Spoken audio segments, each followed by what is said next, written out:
ഞാൻ ഇവരോട് സംസാരിച്ചു. നിങ്ങളുടെ കൂടെ പൊരുത്തപ്പെട്ട് പോകാൻ പറ്റില്ല എന്നാണ് ഇവർ പറയുന്നത്. സാർ, ഞാൻ ഇന്നേ വരെ അവളോട് ഒരു തെറ്റും ചെയ്തിട്ടില്ല. ഞാൻ അങ്ങനെ എന്തെങ്കിലും തെറ്റ് ചെയ്തിട്ടുണ്ടെന്ന് അവൾ പറഞ്ഞാൽ തിരുത്താനും ഞാൻ തയ്യാറാണ് സാർ. കാര്യം അതൊന്നുമല്ല, ഇവൾക്ക് അവനോട് പ്രണയം. അവൻ്റെ പോണാണ് സന്തോഷമെങ്കിൽ കുഴപ്പമില്ല സാറേ. എനിക്ക് എൻ്റെ മോളെ വേണം. മോളില്ല എനിക്ക് ജീവിക്കാൻ പറ്റില്ല സാർ. തിങ്കൾ മുതൽ വെള്ളി വരെ കൊച്ചമ്മയുടെ കൂടെ, ശനി ഞായർ അച്ഛൻ്റെ കൂടെ. ഇത് സമ്മതാന്ന് പറഞ്ഞാൽ എഴുതി ഒപ്പിട്ട് വെക്കോ. കൊച്ചങ്ങേരുടെ അല്ല സാറേ, ஐயோ കൊച്ചു സല്ലണ്ണൻ്റെയാ. இது என்னப்பா கொடுமையா இருக்கு. அவர் உடஞ்சிட்டார், அவ்வளோதான். പറ്റിക്കാൻ വേണ്ടി പറയണല്ലോ സാറേ. അല്ലേ സാറല്ലേ? പക്ഷെ പറ്റിക്കാൻ വേണ്ടിയിട്ടാണെങ്കിലും ആരോട് ഇങ്ങനെയൊന്നും പറയരുതെന്ന് പറയണം സാർ. அசிங்கப்படுத்திட்டாங்க அவங்கள. ഇങ്ങോട്ട് വരാ. போன போகிறான் பாரு. അത് നിന്റെ കൊച്ചാണോ? കഴിഞ്ഞ 5 കൊല്ലം അവനെ വളർത്താൻ കൊടുത്തത്.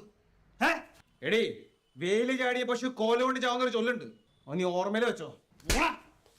ഇറങ്ങി പോടി.